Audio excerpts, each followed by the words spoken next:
नमस्कार, मैं हूं दीपाली राणा। आप देख रहे हैं फायदेमंद फंड्स और आज के शो में हम फोकस करेंगे बजाज फिनसर्व के मल्टी कैप फंड पर, जो कि एक एनएफओ है। इस फंड की डिटेल्स आपके सामने लेकर आएंगे और साथ ही मार्केट्स पर भी एक आउटलुक लेंगे, क्योंकि हमारे साथ बने हुए हैं मिस्टर निमेश चंदन, जो कि सीआईओ हैं बजाज फिनसर्व एएमसी से। निमेश जी नमस्कार, स्वागत है आपका। और इस एनएफओ के बारे में तो डिटेल समझेंगे। पहले तो ये बताइए कि जो हो रहा है मार्केट में ट्रंप की पॉलिसीज के बीच में, जो रिएक्शन हम ग्लोबल मार्केट्स में, इक्विटी मार्केट्स में डोमेस्टिकली देख रहे हैं, कैसे आप इस पूरी सिनेरियो को रीड करते हैं? क्या अंडरस्टैंडिंग है आपकी और अब क्या आउटलुक है यहाँ से इस करंट सिनेरियो के बीच में मार्केट्स पर? नमस्कार Deepali, glad to be on your show. Markets last जो 4 महीने से वॉलेटिलिटी हम देख रहे हैं, स्पेशली इन जनवरी इतना करेक्शन आया स्मॉल कैप, मिड कैप्स और लार्ज कैप्स में भी। आई थिंक अब समय आ गया है वेयर ये लोग थोड़े ज्यादा पेसिमिस्टिक हो रहे हैं, डर रहे हैं, ज्यादा चिंतित हो रहे हैं अबाउट द मार्केट। और यहाँ पे टिपिकली क्राउड ओवर रिएक्ट करता है ऑन द डाउन साइड। तो यहाँ से कुछ अपॉर्चुनिटीज निवेश की बनती हैं, specially as a fund house. हमें large caps as a category अच्छा लगता है, क्वालिटी एज अ स्टाइल हमें अच्छी लगती है, और consumption and health care sectors जो हैं ये हमें पसंद है as a bottom up sector specific call. अच्छा, एक चीज और, जब इस तरीके में मार्केट में जब बिकवाली हावी होती है, नर्वसनेस होती है, सेंटिमेंट्स बिगड़े हुए होते हैं, तो एज अ फंड मैनेजर आपकी स्ट्रैटेजी क्या होती है? जो भी फंड्स आप मैनेज करते हो इन जनरल, मैं समझना चाहती हूँ, क्या वहां पर कुछ स्ट्रैटेजी चेंज करते हैं, एक्टिवली मॉनिटर करते हैं? क्या अप्रोच रहती है आपकी?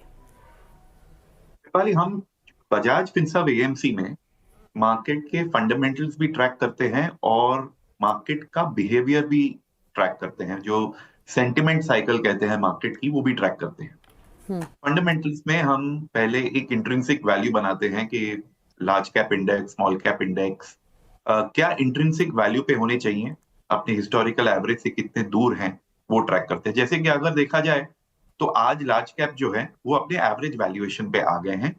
नेक्स्ट ईयर की जो लार्ज कैप की अर्निंग्स ग्रोथ है, जो स्पेसिफिकली निफ्टी की अर्निंग्स ग्रोथ है, वो इस साल से बेटर रहेगी। यानी FY25 से FY26 की जो ग्रोथ है वो बेटर रहेगी। वैल्यूएशन अट्रैक्टिव हो गए हैं अब काफी सेक्टर्स में, तो वो हमें अच्छे लगते हैं। सिमिलर वे हम स्मॉल कैप्स और मिड कैप्स की भी वैल्यूएशन ट्रैक करते हैं। अभी हिस्टोरिकल एवरेज से अभी भी स्मॉल कैप और मिड कैप्स जो है वो थोड़े हायर हैं, बट इसका मतलब ये नहीं कि सारी कैटेगरी, पूरे सारे स्टॉक्स जो हैं, जो 150 मिड कैप्स हैं, 250 या 500 स्मॉल कैप्स हैं, वो सारे महंगे, ऐसा नहीं है। आप ये सोचिए कि ज्यादातर अगर mid cap small cap expensive हैं, 20-30% अभी करेक्शन के बाद अट्रैक्टिव हो गए हैं और वहां पे हम अपॉर्चुनिटीज ढूंढते हैं। ऑन द अदर साइड हम सेंटिमेंट या बिहेवियर भी मार्केट का चेक करते हैं। 6 महीने पहले पीपल वर सो बुलिश के कितने भी हाई वैल्यूएशन हो, लोगों को पार्टिसिपेट करना था, एक फोमो था मार्केट में। और अब जो है वो एक डर फैल गया है मार्केट में कि क्या होगा, अनसर्टेनिटी आ गई है। लेकिन अगर हम देखें लास्ट 2-3 मंथ्स में काफी पॉजिटिव्स आए हैं जो मार्केट ने इग्नोर किए हैं। बजट बहुत अच्छा रहा, मॉनेटरी पॉलिसी का भी स्टांस चेंज हुआ है, और हाल ही में हमने देखा कि ट्रंप के साथ जो मोदी जी की मीटिंग हुई थी उसमें भी पॉजिटिव्स ही निकल के आए हैं।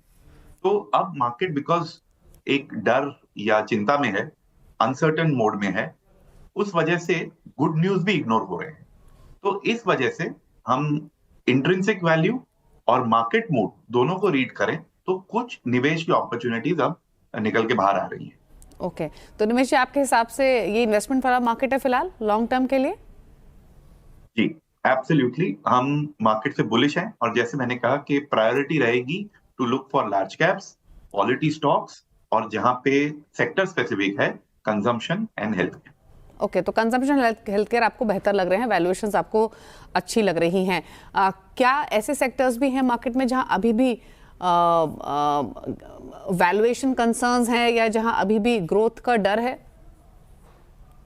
ग्रोथ के डर, आई थिंक जो कैपेक्स साइकिल में लोगों को डर लग रहा है अब कि लास्ट 2 साल से इन स्टॉक्स ने बहुत अच्छा किया है, वैल्यूएशन बहुत आए हैं, तो अब लोग थोड़े से चिंतित हैं कि वेदर आगे की जो ग्रोथ रहेगी इन कंपनीज की सिमिलर रहेगी या वर्स रहेगी।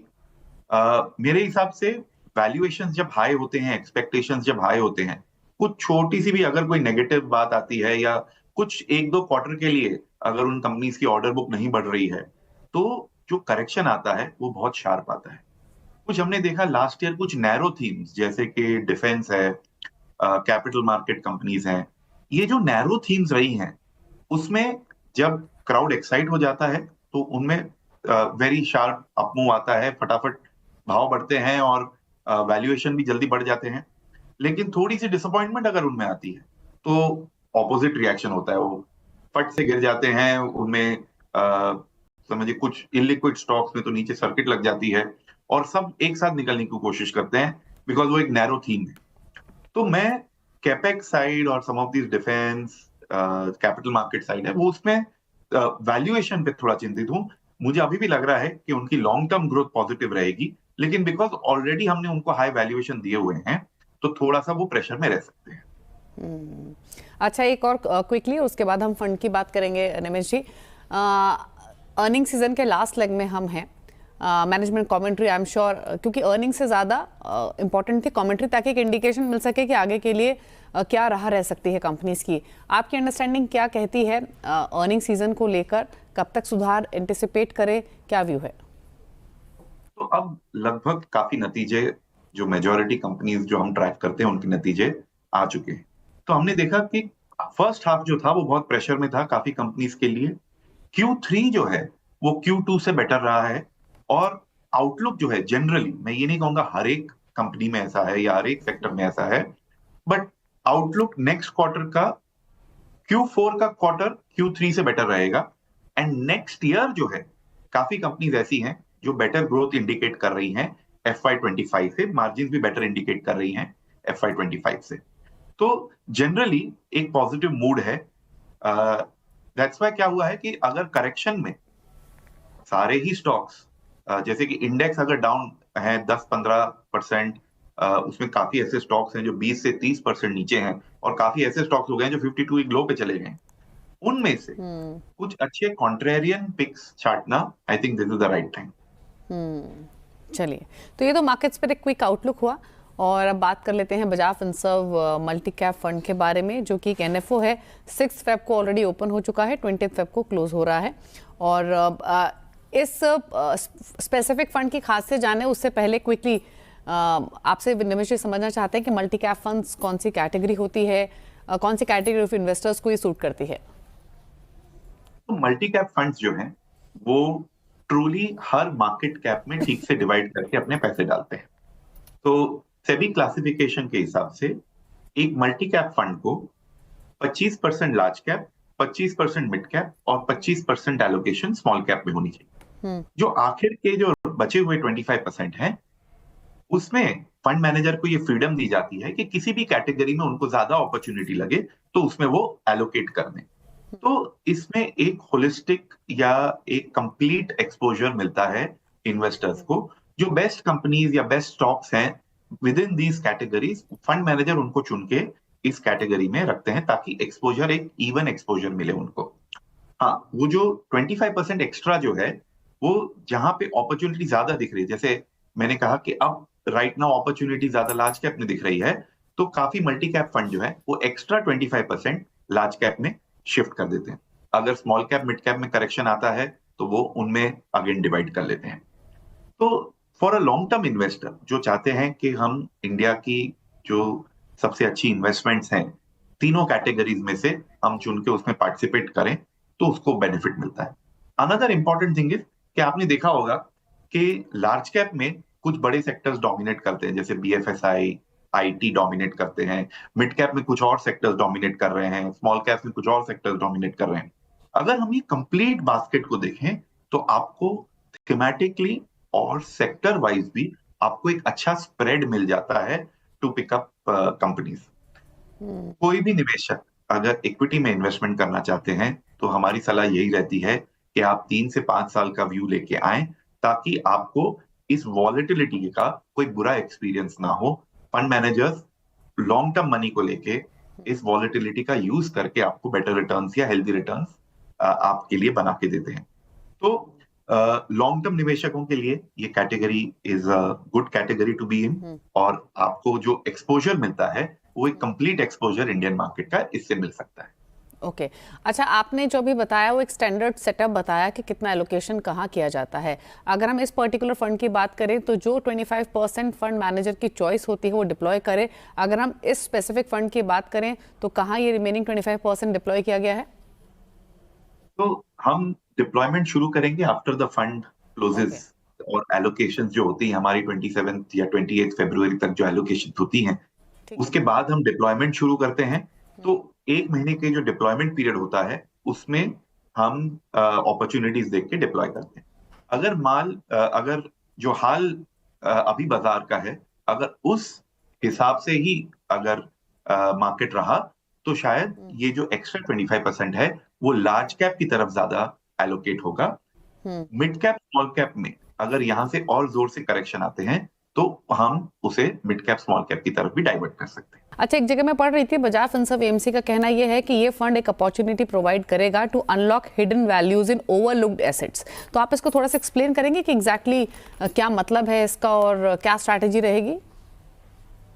अगर हम बाजार की चाल को ठीक से समझें और क्राउड की जो सेंटीमेंट है ठीक से समझें, तो सदियों से एक पर्टिकुलर साइकिल जो हमें दिखती है कंपनीज में एंड स्टॉक्स में, वो ये है कि लोग किसी चीज के बारे में अगर एक्साइट हो जाते हैं तो उसके पीछे उनको वैल्यूएशन हाई दे देते हैं, शेयर्स चलने लगते हैं, ज्यादा प्राइस ऊपर गया तो और लोग उसमें पार्टिसिपेट करना चाहते हैं।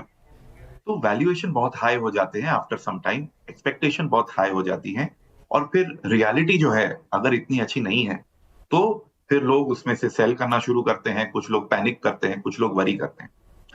ऑन द ऑपोजिट साइड कुछ ऐसे सेक्टर्स या स्टॉक्स होते हैं जो लोग इग्नोर कर रहे हैं, ओवरलुक्ड सेक्टर्स हैं या कंपनीज हैं जो शायद कुछ शॉर्ट टर्म स्लो डाउन या डाउन साइकिल से गुजर रहे हैं। वहां पे वैल्यूएशन अट्रैक्टिव हो जाते हैं, एक्सपेक्टेशन बहुत लो रहती है, ताकि अगर कुछ भी पॉजिटिव आता है या साइकिल टर्न होना शुरू होती है तो ये स्टॉक्स जो हैं, ये कंपनीज, ये जल्दी से उनके शेयर प्राइस बढ़ने लगते हैं। तो हमें फायदा उठाना है इस सेंटिमेंट साइकिल का, कि जहां पे लोग इग्नोर कर रहे हैं कुछ कंपनीज को, कुछ सेक्टर्स को, या कुछ कंपनीज जो शॉर्ट टर्म ट्रबल से गुजर रही हैं, जो कंपनीज ऐसी हैं जो डाउन साइकिल से गुजर रही हैं, वो अच्छे वैल्यूएशन पे हैं, अट्रैक्टिव वैल्यूएशन पे हैं, तो उन्हें हमें पिकअप करना है। और अगर आप राइट प्राइस पे अच्छी कंपनीज को पिकअप करते हैं तो आपके रिटर्न्स जो है लॉन्ग टर्म अच्छे बन सकते हैं। तो हमें चाहिए कि अच्छी कंपनीज जो टेम्पररीली अच्छे वैल्यूएशन पे हमें मिल रही हैं बिकॉज ऑफ सम इश्यू, और हमें पता है कि आगे जाके इसका कुछ ना कुछ ट्रिगर आएगा जिससे ये वापस अपनी इंट्रिंसिक वैल्यू की तरफ दौड़ के जाएंगी, तो वैसी कंपनीज का हमें एक पोर्टफोलियो बनाना है। तो कॉन्ट्रेरियन इन्वेस्टर जो है वो बाजार के फियर का फायदा उठाता है, तो वही करना है। ओके, चलिए, तो ये तो काफ़ी डिटेल्स यहाँ पर शेयर की निमेश जी ने, लेकिन ब्रेक के लिए रुक रहे हैं यहाँ पर। जब लौटेंगे तो कुछ और डिटेल्स डाइव इन करने की कोशिश करेंगे। स्मॉल कैप और मिड कैप में स्पेशली जो पिकिंग स्ट्रैटेजी रहेगी वो कैसी रहेगी, कंपनी साइज कितना इंपॉर्टेंट रहेगा, अर्निंग ग्रोथ कितना इंपॉर्टेंट रहेगा, क्या क्या पैरामीटर्स रहेंगे इन कंपनीज को पिक करने के, इन सब पर्सपेक्टिव से और डिटेल समझने की कोशिश करेंगे। छोटे से ब्रेक के बाद जल्द वापस आते हैं।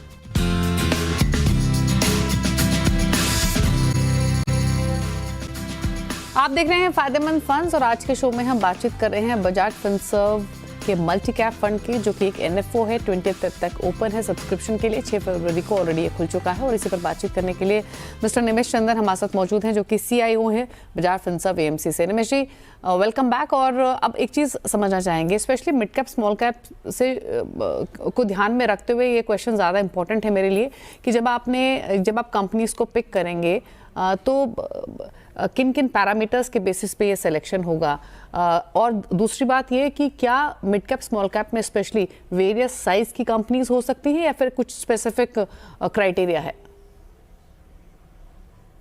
तो mid caps and small cap जो कैटेगरीज हैं वो 150 स्टॉक्स जो मिड कैप के हैं और अबाउट 250 to 500 स्टॉक्स जो इंस्टीट्यूशनल इन्वेस्टर्स देखते हैं इन स्मॉल कैप। वैसे तो कैटेगरी काफी लंबे तक चलती है, बट ये जो 250 to 500 स्टॉक्स हैं जो इंस्टीट्यूशनल इन्वेस्टर्स देखते हैं, उसमें हम कुछ क्राइटेरियाज लगाते हैं इन टर्म्स ऑफ कि कौन सी कंपनीज, कौन से बिजनेसेस हमें पसंद हैं। तो एक उस पे एक थीमेटिक एक मैक्रो ओवरलैप होता है कि अगर कुछ सेक्टर्स टॉप डाउन बेसिस पे हमें अच्छे लगते हैं तो उनमें से कंपनीज हम सिलेक्ट करना ज्यादा पसंद करते हैं। कुछ जो है हमारा एनालिसिस बॉटम अप पे होता है कि कौन से बिजनेसेस आगे जाके अच्छा कर सकते हैं, उनके रिटर्न यानी return on capital, cash flows अच्छे हैं कि नहीं, बिजनेस लीडरशिप है कि नहीं उस कंपनी में। मैनेजमेंट क्वालिटी चेक करते हैं कि quantitative as well as qualitative basis पे वो मैनेजमेंट कैसे कर रहे हैं, अपने कंपटीशन से इस कंपनी ने कितने अच्छे सेल्स ग्रोथ या कितना अच्छा मार्जिन दिया है वो चेक करते हैं।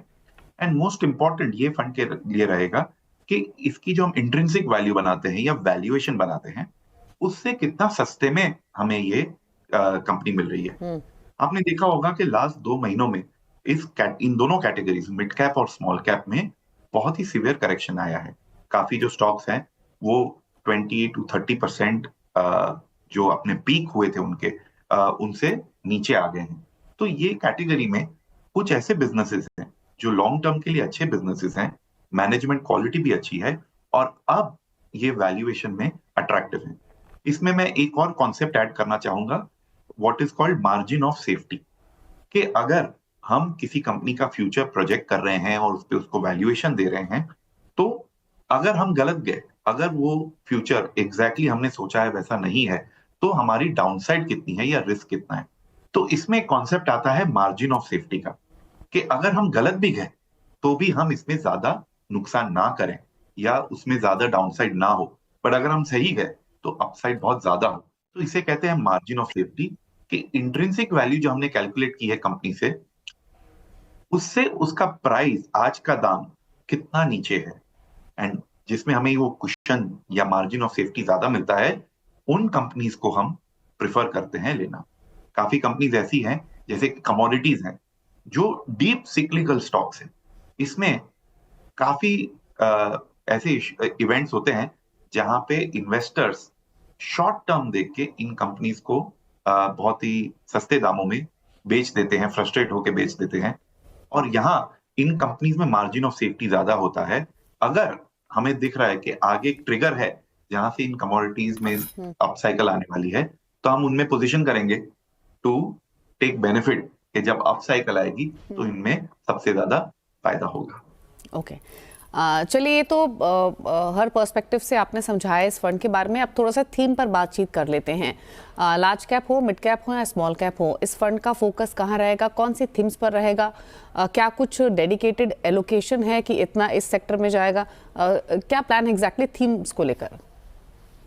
तो ये जो फंड रहेगा दीपाली जी, ये एक बॉटम अप फंड ज्यादा रहेगा, जहां पे हर कंपनी बॉटम अप एनालिसिस करके इनकी जो इंट्रिंसिक वैल्यू आएगी और उसमें मार्जिन ऑफ सेफ्टी कितनी है और उनका ट्रिगर क्या है, उस हिसाब से इस फंड में एलोकेशन होगा। तो मैं ये तो नहीं कह पाऊंगा कि हम एक पर्टिकुलर सेक्टर में ओवरवेट या अंडरवेट रहेंगे। हर कंपनी जहां पे हमें अपॉर्चुनिटी बेटर दिख रही है वहां पे हम जाएंगे। हाँ, मार्केट कैप जैसे मैंने कहा कि शुरू में इस फंड में मार्केट कैप, लार्ज कैप ज्यादा हो सकते हैं compare to mid cap and small cap. तो आप ये समझ लीजिए कि जो एक्स्ट्रा 25% है वो शायद लार्ज कैप की तरफ ज्यादा टिल्टेड रह सकता है। बट अगर हम सेक्टर परफॉर्मेंसेस देखें और कहाँ पे अपॉर्चुनिटी ज्यादा दिख रही हैं, तो मैं ये कहूंगा कि बैंकिंग एंड फाइनेंशियल सर्विसेज ये एक सेक्टर है जहां पे बहुत सारी कंपनीज जो हैं अपनी हिस्टोरिकल वैल्यूएशन से नीचे ट्रेड कर रही हैं, तो वहां पे अपॉर्चुनिटीज हैं। कुछ कमोडिटी सेक्टर्स हैं जैसे कि मेटल्स, केमिकल्स, वहां पे कुछ ऐसी कंपनीज हैं जो अपनी हिस्टोरिकल वैल्यूएशन से नीचे ट्रेड कर रही हैं। उनका फ्यूचर आउटलुक बेटर है लेकिन टेम्पररी एक डाउन साइकिल से गुजर रही हैं। तो इन सेक्टर्स में हमारा शायद वहां से ज्यादा आइडियाज हम ले पाए, तो वो सेक्टर्स डोमिनेट कर सकते हैं। अच्छा, आपने एक हिंट दिया सेक्टर्स के बारे में, कहाँ आपका कंफर्ट है। मैं एक सेक्टर पे स्पेशली बीच में एक राय आपसे लेना चाहती हूँ, अभी भी जहन में आ रहा, वो है पीएसयू स्टॉक्स। पीएसयू स्टॉक्स को लेकर अभी आपकी राय क्या है? ऑलरेडी एक स्ट्रॉन्ग रनअप दिखाने के बावजूद अपने हाई से काफ़ी करेक्ट हो चुके हैं, 50-60% तक नीचे आ चुके हैं ये शेयर्स। कैसे देखते हैं आप इस पूरी ही पीएसयू बास्केट को? सिलेक्टिव हो बट क्या अपॉर्चुनिटीज दिख रही हैं या अभी अवॉइड करना चाहिए?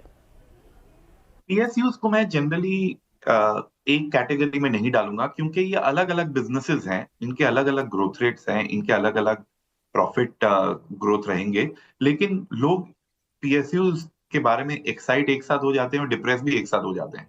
तो ये कई मौके क्रिएट करता है हमारे इन्वेस्टमेंट के लिए, हम जैसे निवेशकों को इसका फायदा उठाने के लिए। जैसे कि लास्ट ईयर लोग बहुत ही एक्साइटेड थे पीएसयू स्टॉक्स के बारे में, 2 साल से एक्साइटेड थे, सबके वैल्यूएशन ऊपर चले गए थे।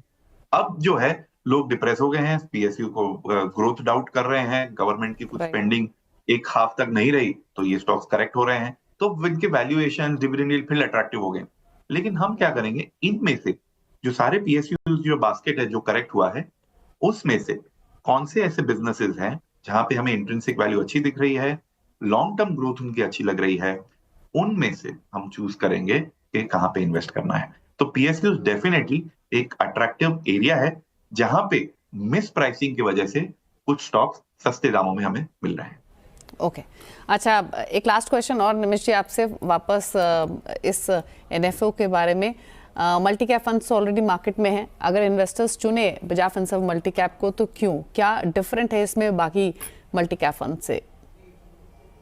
आप देखें तो हमने जो ये कॉन्ट्रेरियन स्ट्रैटेजी बनाई है, जिससे हम निवेशक को ऐसे स्टॉक्स का एक पोर्टफोलियो देंगे जो कि एडवांटेज लेता है कि कहां पे वैल्यूएशन सबसे अट्रैक्टिव है, मार्केट बिहेवियर का एडवांटेज लेता है कि कहां लोग बहुत ही पेसिमिस्टिक हो गए हैं, फियरफुल हो गए हैं, पैनिक में बेच रहे हैं, और वहां पे अपॉर्चुनिटीज हैं कि अच्छी कंपनीज आपको बहुत अच्छे दामों में भी, वैल्यूएशन पे भी मिल जाए, तो वो उठाएंगे। इस कंपनी में हम इस पोर्टफोलियो में हम बिजनेस साइकिल का भी एडवांटेज लेंगे। कुछ कंपनीज जो एक डाउन साइकिल से गुजर रही हैं उनको हम एडवांटेज लें, क्योंकि लोग अभी उनके बारे में थोड़े से पेसिमिस्टिक हो गए हैं। तो इस फुल पोर्टफोलियो में आपको multiple capitalisation, multiple themes, multiple sectors, attractive valuation पे जो कंपनीज ट्रेड कर रही हैं, वो बिजनेस साइकिल का जो हम एडवांटेज लग सकते हैं वो कंपनीज, और अच्छे वैल्यूएशन वाली कंपनीज हम इसमें पिकअप करेंगे। ओके चलिए, शुक्रिया निमिष जी आने के लिए सीएनबीसी आवाज पर, और इस फंड के साथ साथ मार्केट्स पर भी अपने आउटलुक शेयर करने के लिए। गुड लक आपको इस एनएफओ के लिए, थैंक यू सो मच। तो ये बात हुई Bajaj Finserv multi cap fund के। एक बार फिर से आपको क्विक डिटेल्स बता देते हैं। 6 फेब से ऑलरेडी ओपन हो चुका है, 20 फेब तक ओपन रहेगा। मल्टी कैप कैटेगरी का फंड है, यानी यहाँ एक्सपोजर आपको large cap, mid cap, small cap सभी सेगमेंट में मिलेगा। क्या डायरेक्शन रहेगी इस फंड में इन्वेस्टमेंट की, वो तमाम डिटेल्स अभी पिछले 20-25 मिनट में निमिष जी ने समझाई। चलिए, इसी के साथ इस शो को समेटने का वक्त है। फायदेमंद फंड्स में इतना ही। ब्रेक के उस पार भी खबरें जारी है सीएनबीसी आवाज पर। नमस्कार।